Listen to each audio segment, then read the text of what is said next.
الشيطان الرجيم بسم الله الرحمن الرحيم الحمد لله والصلاة والسلام على رسول الله وآله آل الله ولعنة الله على أعدائهم وأعداء الله أما بعد.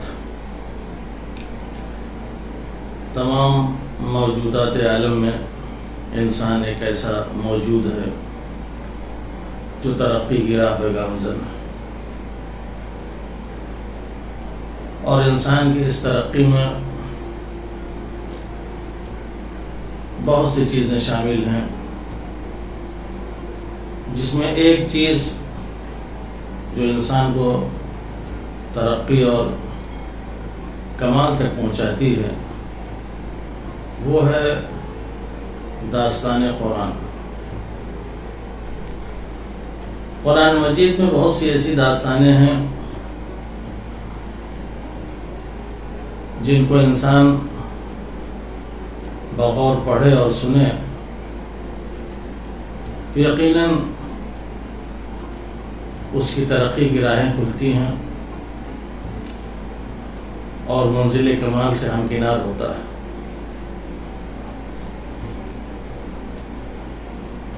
قرآن مجید کے داستانوں میں آج جس داستان کا ہم ذکر کر رہے ہیں وہ داستان حضرت صالح علیہ السلام کی ہے.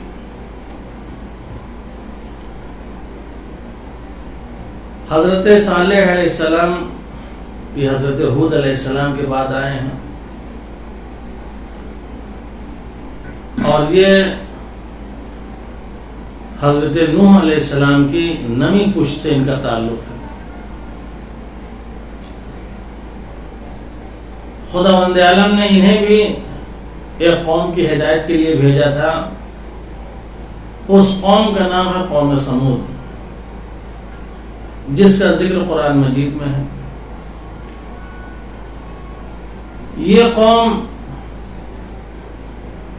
شام اور مدینہ کے درمیان ایک جگہ وادی القریٰ ہے، وہاں یہ قوم رہتی تھی.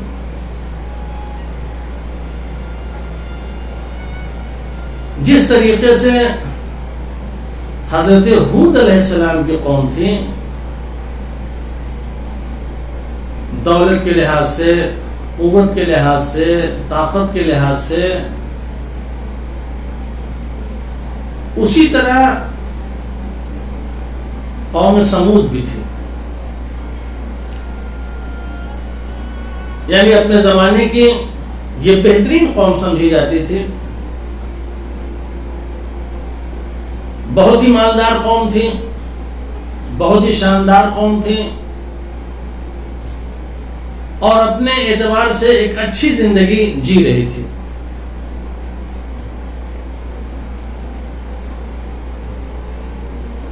جس طریقے سے قوم عاد یعنی حضرت ہود علیہ السلام کی قوم قصر قصور کی تعمیر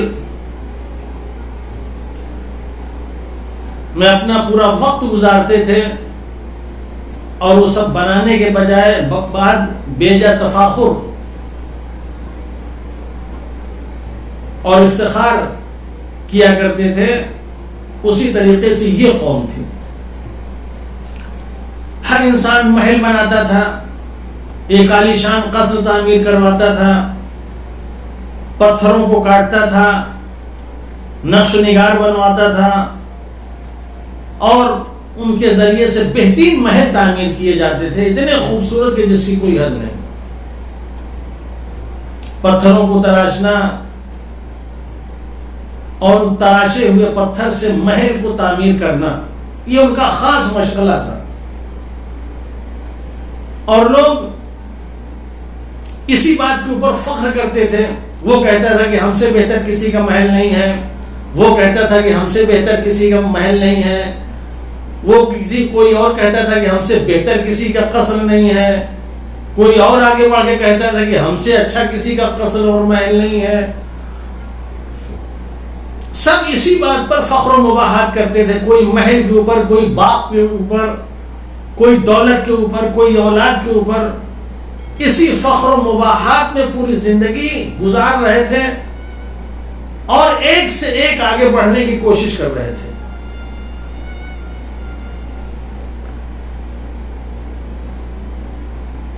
جس طریقے سے آج ہے، آج ہم بھی اگر دیکھیں اپنے آپ کو تو ہمارے اندر بھی یہ فخر اور یہ ہمارے اندر بھی یہ افتخار اس طرح کا موجود ہے کہ ہم کبھی دولت کے ذریعے فخر کرتے ہیں، کبھی شہرت کے ذریعے فخر کرتے ہیں، کبھی مال کے ذریعے فخر کرتے ہیں، کبھی کسی اور چیز کے ذریعے فخر کرتے ہیں. آج ہم بھی اسی میں لگے ہوئے ہیں، اسی فخر و مباحات کا ہم بھی شکار ہیں، اسی کمپٹیشن کی زندگی ہم بھی جی رہے ہیں. ان کا موبائل 10,000 کا ہے تو ہم اس سے اچھا لیں گے، ہمارے پاس 20,000 کا ہونا چاہیے. ان کا گھر ایسا بنا ہوا ہے تو ہمارا گھر ان سے بہتر ہونا چاہیے. ان کی گاڑی ایسی ہے تو ہماری گاڑی ان سے بہتر ہونا چاہیے.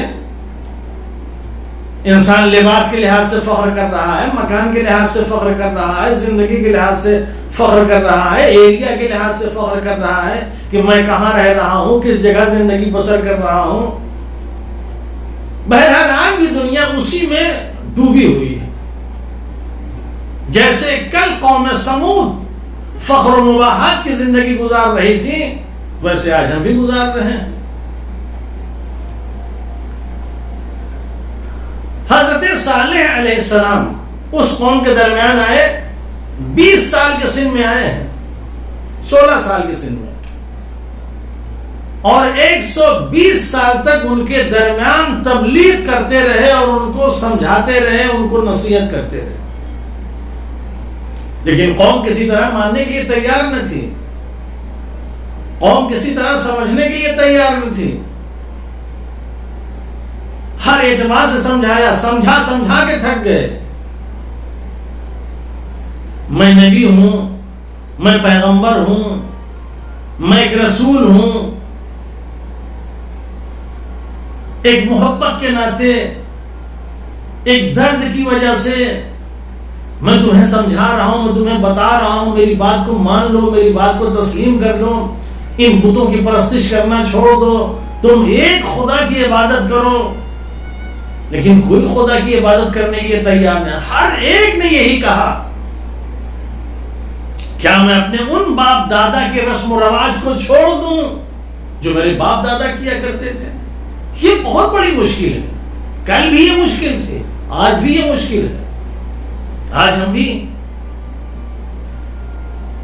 لوگوں کو بتا کے، لوگوں کو سمجھا کے تھک جا رہے ہیں، مگر کوئی بھی اپنے رسم و رواج کو چھوڑنے کے لیے تیار نہیں ہے. چاہے وہ خوشی کے رسم و رواج ہوں، چاہے وہ غم کے رسم و رواج ہوں، ہم انہی رسم و رواج میں گرفتار ہیں جو ہمارے باپ دادا نے ہمیں سکھایا تھا. کبھی بھی ہم ماننے اور سننے اور سمجھنے کے لیے تیار نہیں ہیں. ہم نہیں مانیں گے. اور تم جو اس طرح کی باتیں کر رہے ہو، اس سے تو ایسا پتہ چل رہا ہے، ایسا لگ رہا ہے کہ ہم جس کی پرستش کرتے ہیں، جس پتھر کی عبادت کرتے ہیں، جس کی ہم پوجا کرتے ہیں، اس کا غضب، اس کا جادو تمہارے اوپر اثر کر رہا ہے، اور جس کی وجہ سے تم اس طریقے کی باتیں کر رہے ہو، ہم کو اپنے باپ دادا کے بتوں کی طرف سے ہٹا کے تم اپنے دین کی طرف مائل کرنا چاہ رہے ہو. یہ کسی قیمت پہ نہیں ہو سکتا. نہ سمجھایا، نہیں مانے. تو قوم نے ایک سوال کیا کہ ٹھیک ہے، اگر آپ یہ کہہ رہے ہیں میں اللہ کا بھیجا ہوا ہوں، نبی ہوں، پیغمبر ہوں، یہ تمام چیزیں ہیں، تو آپ معجزہ دکھائیے، معجزہ دکھائیے. حضرت صالح علیہ السلام نے کہا کون سا معجزہ، کس طرح کا معجزہ دیکھنا چاہتے ہو بتاؤ. کہا جس پتھر کی ہم لوگ پرستش کرتے ہیں، جس پہاڑ کے ٹکڑے کی ہم پرستش اور عبادت کرتے ہیں، اسی جگہ سے تم اپنے خدا سے کہو یا ایسا معجزہ دکھاؤ کہ وہاں سے ایک اونٹنی اپنے بچے کے ساتھ نکلے.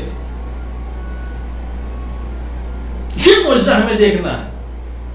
ایک اونٹنی ہو، اس کے ساتھ ایک بچہ ہو، اور یہ دونوں اسی جگہ سے نکلے جس کی میں پرستش اور عبادت کرتا ہوں. حضرت صالح علیہ السلام نے کہا یہ تو میرے بس کی بات نہیں ہے، یہ میرے لیے تو بہت بڑی بات ہے، لیکن میرے خدا کے لیے کوئی مشکل نہیں ہے، میں اپنے خدا سے کہتا ہوں انشاءاللہ وہ ضرور اس کام کو انجام دے گا.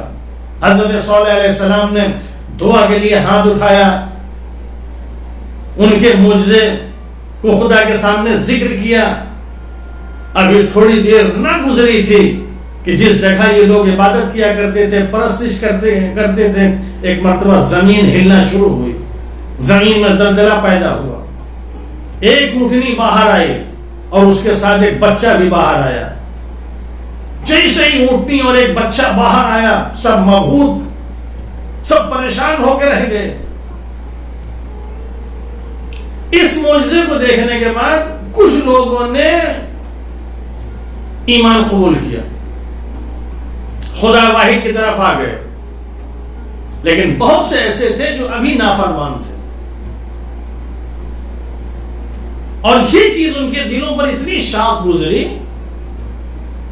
ظاہر ہے کچھ لوگ ان سے جدا ہو گئے، ایمان قبول کر لیا. یہ کیسے تحمل کرتے، کیسے برداشت کرتے؟ لہذا ان لوگوں نے یہ سوچا کہ کسی طرح صالح کو قتل کر دیا جائے. قتل کرنے کی سازش، قتل کرنے کا پلان. یہ سازش اسی طریقے سے کی گئی اس وقت جس طریقے سے سازش پیغمبر اسلام حضرت محمد مصطفیٰ صلی اللہ علیہ وآلہ وسلم کو قتل کرنے کی گئی تھی، کہ ہم لوگ سب کے سب رات میں گھر کا محاصرہ کریں اور محاصرہ کرنے کے ایک ساتھ حملہ کریں تاکہ کسی کو کوئی پہچان نہ سکے، یہ خون قبیلوں میں تقسیم ہو جائے، کسی کی شناخت نہ ہو سکے، کسی کی پہچان نہ ہو سکے کس نے قتل کیا. جیسے پیغمبر کے لیے سازش ہوئی تھی، ویسے وہاں جناب صالح کے یہاں سازش ہو رہی ہے کہ ہم سب قتل کر دیں، سب لوگ مل کے قتل کریں، ایک ساتھ قتل کریں تاکہ کوئی پہچانا نہ جا سکے، یہ خون تقسیم ہو جائے. طے ہوا. حضرت صالح علیہ السلام کو قتل کرنے کے لیے لوگ آئے، لیکن ادھر خداوند عالم نے حضرت صالح کو آگاہ کیا کہ دیکھو لوگ تمہیں قتل کرنا چاہتے ہیں. حفاظت کے لیے اللہ نے فرشتے بھیجے، جس طریقے سے پیغمبر کے لیے بھیجے تھے، پیغمبر کی حفاظت کے لیے فرشتے آئے، اسی طریقے سے یہاں بھی فرشتے. اور خداوند عالم نے حضرت صالح کو ایک محفوظ طریقے سے وہاں سے نکال دیا. حضرت صالح بچ گئے. یہ لوگ جو قتل کرنا چاہتے تھے اپنے مقصد میں ناکام رہے. اب کیا کریں؟ وہ تو قتل نہ کر سکے، تو پھر آپس میں یہ سازشیں کرنے لگے، اگر ہم ان کو نہیں قتل کر سکے تو کوئی بات نہیں، ہم ناقے کو قتل کر دیں. اس لیے کہ سارا اس وقت جو مسئلہ ہے اسی ناقے کا ہے. یہ صالح کی طرف جو لوگ متوجہ ہو رہے ہیں اسی ناقے کی وجہ سے. اگر یہ معجزہ نہ دکھایا ہوتا، یہ ناقہ نہ نکلا ہوتا، یہ اونٹ نہ نکلا ہوتا تو یہ نوبت نہ آتی. لہٰذا نہ رہے باس نہ بجے بانسری، اسی کو ختم کر دو. حضرت صالح کا لوگ ذکر کرنا ہی چھوڑ دیں گے، ان کا قصہ ہی بیان کرنا چھوڑ دیں گے. لہٰذا قتل کیا جائے اونٹ کو، اس ناقے کو ختم کیا جائے. لیکن یہ ناقہ کوئی معمولی ناقہ نہیں تھا، یہ وہ ناقہ تھا، واقعی معجزے کی شکل تھی کہ خداوند عالم نے اس معجزے کے بعد حضرت صالح سے کہا تھا کہ اس قوم سے کہہ دو کہ ایک دن یہ ناقہ پورے شہر کا پانی پیے گا اور ایک دن کا پانی تم استعمال کرو گے. اور یہ ناقہ جس دن پانی پیتا تھا پورے شہر کا، اتنا زیادہ دودھ یہ اونٹنی دیتی تھی، اتنا زیادہ دودھ دیتی تھی، پورا شہر سیراب ہو جاتا تھا. دوسرے دن کا پانی وہ لوگ استعمال کرتے تھے. یہ تمام چیزیں وہ برداشت نہیں کر پا رہے تھے.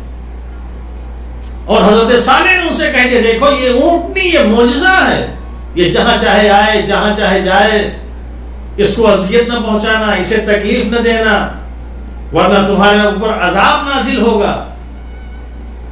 اسے حق ہے, اور زمین خدا ہے, جہاں جائے جہاں چلے جہاں کھائے جہاں پیے اس کو آزاد چھوڑ دو.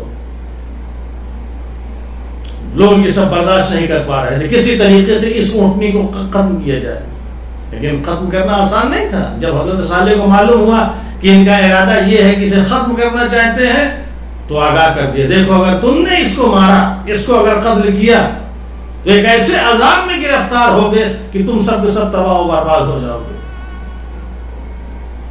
لیکن اپنی انانیت کے آگے, اپنے غرور و گھمنڈ کے آگے یہ کس کی سننے والے تھے؟ لہذا جو شر پسند لوگ تھے, جو طاغوت قسم کے تھے, ان لوگوں نے کچھ جوانوں کو تیار کیا. اور یہ جوان ایسے نہیں تیار ہوئے, ان جوان کو حسین ترین عورتوں کی لالچ دی گئی کہ دیکھو اگر تم یہ کام کر دو گے تو ہم یہ عورت تمہیں دیں گے, یہ عورت تمہیں دیں گے, یہ عورت تمہیں دیں گے. ظاہر ہے انسان عورت کا دیوانہ ہے, دولت کا دیوانہ ہے. جہاں اس کو یہ لالچ دی گئی پھر تو چاہے جو کچھ بھی ہو جائے, دولت کے نام پہ بے عزتی ہو, عورت کے نام پہ بے عزتی ہو, جو کچھ بھی ہو سب کچھ انسان برداشت کرنے کے لیے تیار ہو جاتا ہے. لوگوں نے کہا چلے کوئی بات نہیں, کچھ بھی ہوگا ہم برداشت کر لیں گے, مگر ایک حسین ترین عورت تو مل جائے گی. لالچ میں آ گئے اور ایک کمین کا ہمیں بیٹھ گئے. ادھر سے ناقے کا گزر ہوا, ان لوگوں نے ناقے کو پیر کو کاٹ دیا, تیروں کی بارش کی, تلواروں سے مارا, ناقے کو ختم کر دیا. وہ بچہ جو ناقے کے ساتھ تھا وہ بھاگتا ہوا اسی پہاڑ پہ گیا, اور جانے کے بعد چیختا اور چلاتا ہوا پھر اسی کے اندر سما گیا وہ. لیکن ناقے کو ان لوگوں نے مار ڈالا. حضرت صالح نے ان کو آگاہ کیا, دیکھو تم نے ایسا جرم کیا ہے کہ خدا کسی قیمت پہ معاف نہیں کرے گا, لیکن میں تمہیں ایک نبی ہونے کے ناطے, تم میری امت ہو, درد ہے تمہارا, میں 3 دن کی تمہیں مہلت دیتا ہوں. اس دوران اگر تم توبہ اور استغفار کر لو گے تو خدا بندہ تمہیں معاف کر دے گا. 3 دن کے بعد بھی تم نے توبہ اور استغفار نہ کیا تو پھر عذاب کے لیے تیار ہو جاؤ. جب انسان شقی ہو جاتا ہے, جب انسان گنہگار ہوتا ہے تو پھر اس کے اوپر کسی چیز کا کوئی اثر نہیں ہوتا. 3 دن کی مہلت دی لیکن وہ بھی نہ توبہ کیا, نہ استغفار کیا, کچھ نہ کیا. خدا بند عالم نے ان کے اوپر عذاب نازل کیا, اور ایسا عذاب کہ آسمان سے آگ کی بارش, پوری قوم تباہ و برباد اور خاک ہو گئی. یہ کس کے نتیجے میں؟ یہ اپنی شان و شوکت کے نتیجے میں, بیجا تفاخر کے نتیجے میں, غرور و گھمنڈ کے نتیجے میں, ایک سچے انسان کی بات نہ ماننے کے نتیجے میں, اللہ کی طرف نہ آنے کے نتیجے میں پوری قوم تباہ ہو گئی, پوری قوم برباد ہو گئی. اس لیے کہ ان کی یہ ظلم معمولی ظلم نہ تھا. حضرت صالح علیہ السلام آگاہ کر چکے تھے. اور یہ ایسی قوم ہے کہ جس کو روایت میں شقی ترین قوم کہا گیا ہے. عمار یاسر کہتے ہیں کہ غزوہ عشیر کے بعد ہم لوگ ایک نخلستان میں ہم اور علی سو رہے تھے. چہرہ, سر و صورت, لباس دھول اور مٹی میں اٹا ہوا تھا. ایسے عالم میں پیغمبر اسلام ہمارے سراہنے آئے اور آنے کے بعد کہتے ہیں, اے عمار کیا میں تمہیں بتاؤں کہ دنیا میں شقی ترین لوگ کون ہوں گے؟ یا رسول اللہ ضرور بتائیے. کس انسان وہ کون ہوں گے جو شقی ترین ہوں گے؟ کہا وہ دو لوگ ہیں، ایک وہ جس نے ناقہ صالح کو قتل کیا، اور ایک وہ جو علی ابن ابی طالب کو قتل کرے گا جس کے خون داڑھی سے رنگین ہوگی۔ یہ دو شقی ترین لوگ ہیں۔ تو جب خدا بند عالم کا کوئی نمائندہ انہیں سمجھائے اور نہ مانے تو خدا بند عالم اسی طریقے سے انسان کو عذاب میں مبتلا کرتا ہے۔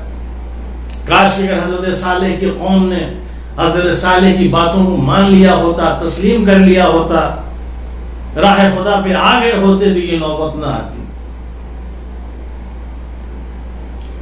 یہ داستان کوئی معمولی داستان نہیں ہے۔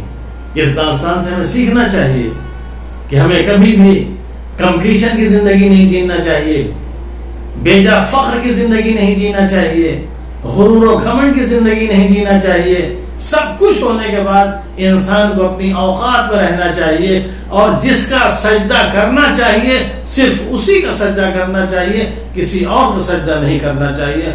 خداوند عالم ہم سب کو نیک توفیق دے کہ جو بھی ہمیں راہ راست پہ لانے کی اور خدا کی طرف دعوت دے ہم اس کو قبول کریں، اور قبول کر کے خدا کی عبادت و اطاعت کریں، تاکہ خداوند عالم کے فرما بردار بندوں میں ہمارا شمار ہو، نافرمان بندوں میں شمار نہ ہو۔ والسلام علیکم ورحمۃ اللہ وبرکاتہ۔